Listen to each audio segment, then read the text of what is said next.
Learn the most empowering hiring techniques. Land the most desirable talent. Launch your company towards massive success. This is the Higher Power Radio Show with your host, Rick Gerard. We often hear data on how much a bad hire costs you and your company. About 3 times the person's annual salary.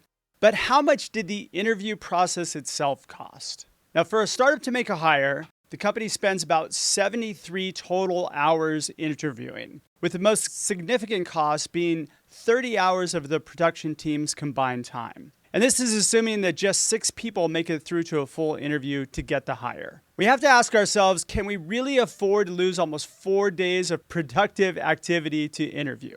The cost is roughly $9,800 per role, not including candidate marketing or recruiting fees. And as a small business, the answer is simply no. I'm Rick Gerard, and welcome to the Higher Power Radio Show. We help entrepreneurs and executives win the strongest hires. We do so by sharing insights from top-performing rebel entrepreneurs, game changers, and industry leaders like our guest today, Mr. Rocky Lalvani. Rocky serves as Chief Profitability Advisor for business owners. He teaches them how to ensure they get paid and make profit a priority. As a certified Profit First professional, he implements the Profit First system. Now, Rocky started with nothing when his parents immigrated to the United States when he was just 2 years old, and his parents were in their 40s. It was his parents' second time starting over in life as they moved to America to experience the America dream. In spite of a lot of struggles and his mom passing away when Rocky was 7, he has been able to achieve financial and life success. Rocky loves to share his journey and inspire others to achieve their dreams even faster, which is what makes Rocky the perfect expert for today's topic. Rocky, welcome to the Higher Power Radio Show today. Thank you so much for having me. Excited to be here, Rick. I'm excited to have you too. And I was fortunate enough to be on your great podcast. And so we're doing a podcast share and you've got great content. So thank you again for having me. Most welcome. Today, we're going to discuss a little bit about why it is critical to understand what interviewing costs, and then also how to maximize your team's time with structure that we're going to help you put in place. Sound like a plan? Sounds like a plan. Let's talk about the problem that we see today, which is everybody's complaining about hiring and people are not sticking around as long as they should. When they do take the job, they're bouncing quicker, which are all probably indicative to leadership issues, really more so than anything else. But let's just say we got the leadership thing in hand and people are not sticking around. What's going wrong right now? What are you seeing? Well, I think a lot of times we're rushed, right? We have a problem that we need to solve, and so we want to solve it quickly. We see a limited pool of candidates because maybe we haven't built up a good stream of potential candidates. And so then we're picking amongst the pool that we have. And as you mentioned today, that pool is smaller than ever, and it's harder to bring them in. And I think if we make the wrong choice, we end up with a major problem. And we don't always measure that cost. And there's not an easy way to determine it. But I think for all small businesses, they're struggling with this. And so having a good process in place and having, the right handles in the levers to be able to do this well is super important. Let's talk about the financial aspect because this is really important. I always think about it in terms of pain, but really you don't have a business unless you are generating revenue, and you don't really have a life unless you have profit, right? Well, and that's true. And at the end of the day, employees are an investment. But if we're going to invest in an employee, they need to bring a return for the business. And that return needs to be a multiple of what you're spending on them. So it's not just their costs itself, their wages, the taxes you pay them, any benefits. And then if you've got to provide office space, equipment, everything else that goes along with that, most business owners don't always have a good handle on what that total cost is. And then the question is how much value is that employee then returning to the business owner? What are you getting in return for your investment? Because that's basically what you're doing. So you shouldn't think of employees as a cost or a negative. They're there to help you grow your business. And you've just got to make sure that they're profitable for your business. How do we identify that in the interview process? I think it comes down to the fact that people just don't take the time to invest into whether or not this person is going to be the right person for my organization. That's correct. I think, the reality is when we go through the interview process, we tend to hire who we like. They come in, they like the same sports team you do. Maybe you went to the same college.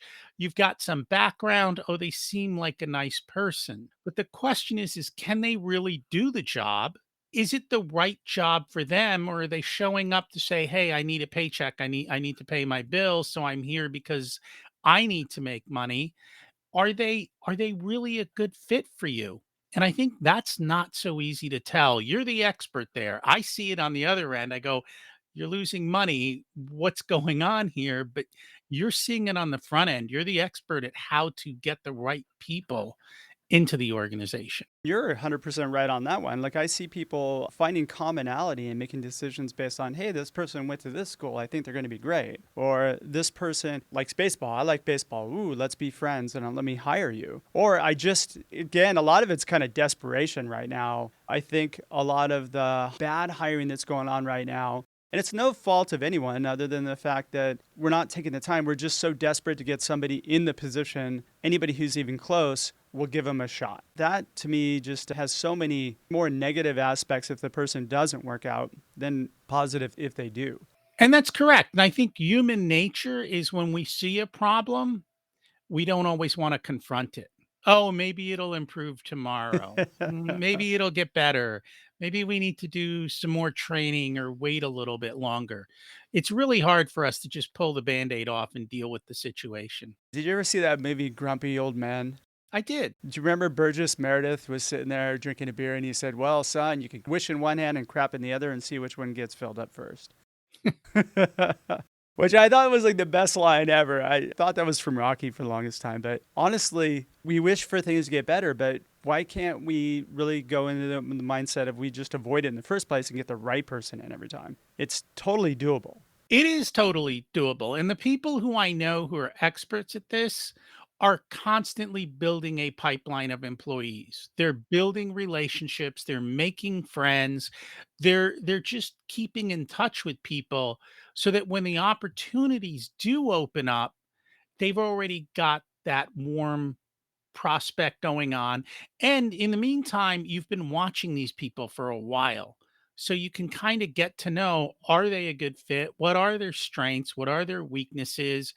Is it really a good fit for what you're looking for? That is so true. I do that and I maintain an active pipeline of people that I want to keep in contact with so that when opportunities arise, if they're right for it, I can present it to them. Or if they're ready for my organization, same thing. It's all about timing. Somebody might be happy today, but tomorrow they might be in the worst job ever because things change. Things change. They get a new boss. Like people don't leave a company, they leave the boss. So if the boss changes, people might go from a great situation to a not so great situation.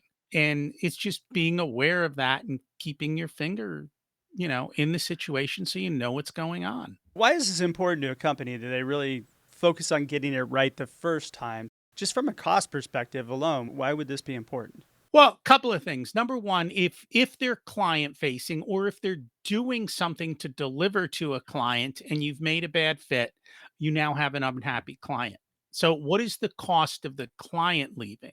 A lot of times they may not complain, maybe they will, maybe so, it doesn't get to you that that's the reason that it happens. So if you lose a client, that's big.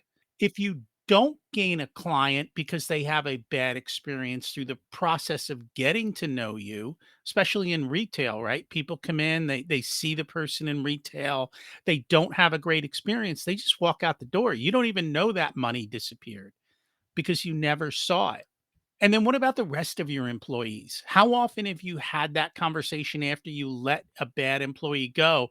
Everyone else comes to you and goes, "Thank God you did that. We've been waiting." And it's like, why didn't you all tell me? Why am I the last guy to know? And so, if you have a morale problem, You didn't ask. you didn't ask. If we have a morale problem, you might lose one of your better employees, which is now even more expensive to you because now you've got to replace two. And I've seen that happen more often than not. You bring in a bad seed, you have to think about this as an entrepreneur or business leader. You have to think of this in terms of I need to bring in people that are positioned properly for my organization as to not waste the time of the people who are interviewing, and then also to make sure that I'm not going to drive any of them out. That should be your, like, first and foremost, the thought on your mind. Is this person going to keep my great people here? Well, and so that's a question is, are your employees that are going to work with this person involved in the interview process? Or are you just going to put somebody in their situation and say, now work with them? And there might be personality conflicts. There might be a variety of other things. But if you don't give them the chance to provide feedback, how do you know? And it's like you said, you didn't ask, right? You're listening to the Higher Power Radio Show. I'm your host, Rick Girard. And for our podcast listeners, we're going to take a quick educational moment from our sponsors. Check out stridesearch.com. There you'll find a link to order your copy of Healing Career Wounds. Let it be your company's guide to success in hiring. Our guest today is Rocky Lalvani. Rocky is Profit First Master, and we're actually discussing the actual cost or the hidden cost of the interview and the hiring process. Rocky, let's break into how we can solve this problem. You had some really good insight as to, with your experience with some of your client base, on how you can really do a much better job in getting the right people on the bus. So if you want the right people on the bus, right, we have to define the bus. And this is the step most business owners miss, right? What are your mission? What are your values? And what are your purpose as a company? And does everybody know that?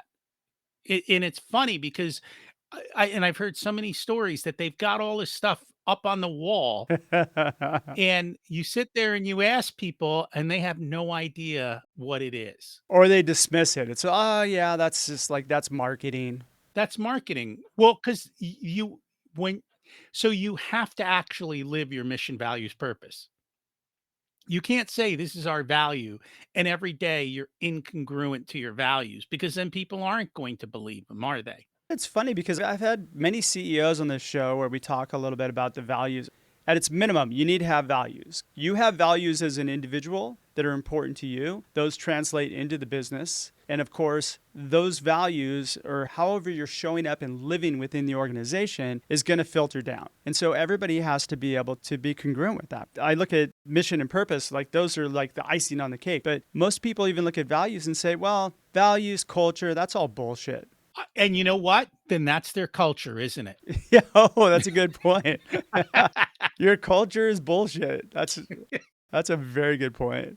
Right? Either you're creating it or someone else is creating it. So that's the question. Who's creating it? This is a step that most business owners and executives skip, or they think we'll just do later. But it's so easy to do in the beginning. But we're busy. Right? Why couldn't you take a day, go sit on a rock, meditate, smoke weed or whatever it is you do, and come up with them and write them down? Now, if you're an existing company, I think you need to take your team with you, because otherwise you're creating something that may not be in congruence with what they all believe or what they see. So it is a process. Take the time to do it right. But then more importantly, you've got to hire to it. So it's telling potential employees, these are our values. Do you resonate with them? And if they don't, I don't care how good their skill set is, you're going to have a bad hire. Just taking it a step further, do they resonate with you, and then why and how? Those are important questions that you have to ask in order to make sure that person really is not just feeding you a line of BS just to get the job. So the other thing is, if you're a company with a good mission, values, and purpose that people want to be part of, you don't have to pay as much because they're coming for more than just the money. I'm so glad you said that, because the truth is we just need to get bodies in the door. And when there's something bigger of value to that individual that aligns with where it's going to get them in their career or gives them the purpose that they're missing in their current role, boom. And not only that, you can attract much higher calibers of talent. People will leave their current jobs and they'll join your company because of the fact that they align with that. Very, very true. And then that also helps to build your pipeline of potential candidates. Well, I've got some clients, I mentioned it on the show quite a bit, but I have customers that I work with that have built such a strong community, knows how well their organizational culture and their values, like how they make decisions. They have no problem people coming to them all the time. They have such a solid pipeline of talent coming to them that are just at the right time. They're the first company they think of, so they reach out to them. And they've been able to grow probably in the past 5 years from, I think there were 53 people when I started with them, and now they're over 500. That's huge growth. That is huge growth. There's enough proof right there. Let's talk about cost. Understanding the cost. How do we understand the real cost here? I think sometimes that's difficult to measure, right? Because there's really, it's not always easy. Sometimes it is. So I can tell you stories. Somebody is, let's say you're in production or manufacturing and you hire an employee who is not doing their job well. And so they have a lot of scrap. Well, the question is do you even measure scrap, right? Do you have a way to say this employee's scrap level was excessive? If you don't, they're pulling stuff out of inventory to work on. And all of a sudden you're like, well, why are our cost of goods going so high? Because you can't pinpoint it. So sometimes they're hidden. Um, what's the morale for everybody else? How do you put a cost on morale? How do you put a cost on people showing up with a little bit better attitude? And again, we talked about this earlier, losing clients, not gaining clients. A lot of these things, especially in a small company, we don't have the measurement tools in place to get a good idea of this. And that's the problem. So it creates leaks in the boat. And if you don't know where the leak is, you can't plug it. Well, I think we just don't understand these concepts either. We don't know where to look because we don't know that they're there and we've never experienced it before. This is why this is providing such great awareness to our listeners so that they can understand, hey, look at these where the leaks might be. So at least you can look under the hood and see what's happening and be aware of it. Correct. And there's the whole training time. Like somebody doesn't walk in your door and day one be a perfect employee doing everything that you need them to do. But Right? that's the So expectation. that's the expectation, which means you don't have a good onboarding process. You're not bringing them into your mission, values, purpose. You're not showing them how to do things, and then they can't be efficient. And then you wonder why. And then everyone around them is picking up the slack, which makes them upset. Again, unmeasurable, unless you've got good open communication. And these are the things that are it's the softer side of the numbers that you don't see so easily and that it's hard to dig into. And it's usually after the person leaves that you'll figure this out. There are so many people who create fires so that they can put them out and say, "Look how great I was." And it's like, had you not created that fire, we wouldn't have had to put it out. It's kind of like the arsonist become a firefighter, right? Very much so. So give me an example of losing clients and client trust. Give me an example of something that might resonate with the audience. So, yeah, one of my favorite examples is Costco versus Sam's, right? When you look at Costco, from what I understand, they have less overall workers in their stores. They pay their workers a lot more money, but their workers hustle. They get stuff done. Sam might have more workers, they get paid a lot less, but like I can walk into both stores and just by the attitude of the employees, I can tell where I'm at. I don't need to see the sign. You can feel it in that. You can feel the culture. You can feel what's going on in that particular organization. Southwest as an airline did the same thing, right? Their employees, hey, we got to get this plane out of this gate and moving. That's our job. We all work together to do it. It's their culture. People want to go there. And they're the discount. It's funny because they're the discount carrier, and yet the premium carriers don't treat you anywhere near as nicely. It's very true. I was just at Costco yesterday, and it's always like kind of a pleasant experience. Like people are always happy to help you. When you check out, you get the little receipt, and they always draw a little smiley face on it, that sort of thing. I think it's great. They're happy to be there. You're happy to be there, and it's an experience, and they've created that. How do we tie profit in this? Well, at the end of the day, the question is what's the return on your employee? And one of the things that I like to do is I like to take gross profit and divide it by the total cost of your employee. So your employee costs are their actual wages, and then you've got to pay taxes on their behalf, your portion of Social Security and Medicare. You might have unemployment Maybe you have benefits. So if we looked at that in total and we divide it into gross profit, I now have a multiple that says for every dollar I spend on employees, I get $3 in gross profit or $5 in gross profit or maybe $10 in gross profit. Knowing that number, measuring it over time and just being aware of it, I think is a big part of it. And then the question is, are they providing enough value? Sometimes I'll go in there and I'll look at companies. I'm like, based on what you're spending on employees, there's no way you're ever going to make a dollar. It's such a high percentage. I can tell you've got a process problem in your company with your employees. Let's look at it from tying also interviewing into it too, because nobody's really associating those costs into it. We figured out that if you're hiring a $150,000 employee, just the cost alone, and let's say you're doing it through a recruiting firm, you're probably looking at something like $88,000 is your total cost of what you're spending to get that person just to join. It's crazy. It is, and I'll tell you where it's even crazier is for salespeople, especially if they've been there and they've built relationships. The cost of rebuilding that relationship is immense. And they don't factor that in, and they don't realize because that doesn't show up anywhere on a P&L. And I think that is one of the biggest things businesses don't understand. Now, there is the both ends of the spectrum. People who've been there a long time might get stale, might get stagnant. So you've got to find that right balance between keeping things moving. I feel that's a leadership issue in keeping those people motivated. Everything is a leadership issue. All of this is right. Where did we start? Mission, values, purpose. It's a leadership. If that's what leadership's all about. Are you leading? Are you doing what it takes?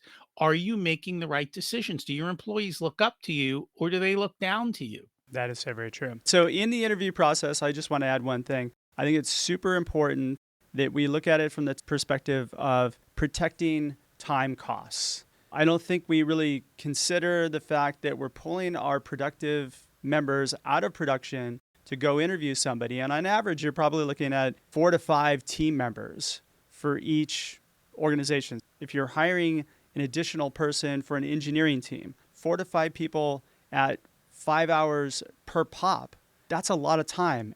Make it easy by structuring the interview and putting in succession plan for it. It's essentially, each step of the process is a decision. And if somebody doesn't make it past the first person, then boom, move on to the next person. Don't eat up the time of the people that need to be the most productive within your organization, because that's just going to delay everything. And then, of course, that's going to build frustration in you because you're going to have late product delivery. But again, that's on you, leader, for not structuring an interview process. Well, and along with that, I think is career progression. If you're not showing people what the career progression looks like, they leave to go to somebody else because they'll get more money and they'll jump faster. And they might get a better environment. And they might, or they might not. Most of the time, it's jumping for more money these days. But at the same time, I think if people are starting to wise up during this whole great resignation or great reset or whatever you want to call it, where what I'm experiencing is that most people are saying, hey, look, I'm looking for something more. And the money doesn't matter as much. That's always been the case. We're getting pretty close on time. Rocky, what would be 2 or 3 key takeaways you can give the audience that can plug into the business today? Well, I think based on our conversation, it's clear that the business owner is the one responsible. They need to set up their mission, values, and purpose.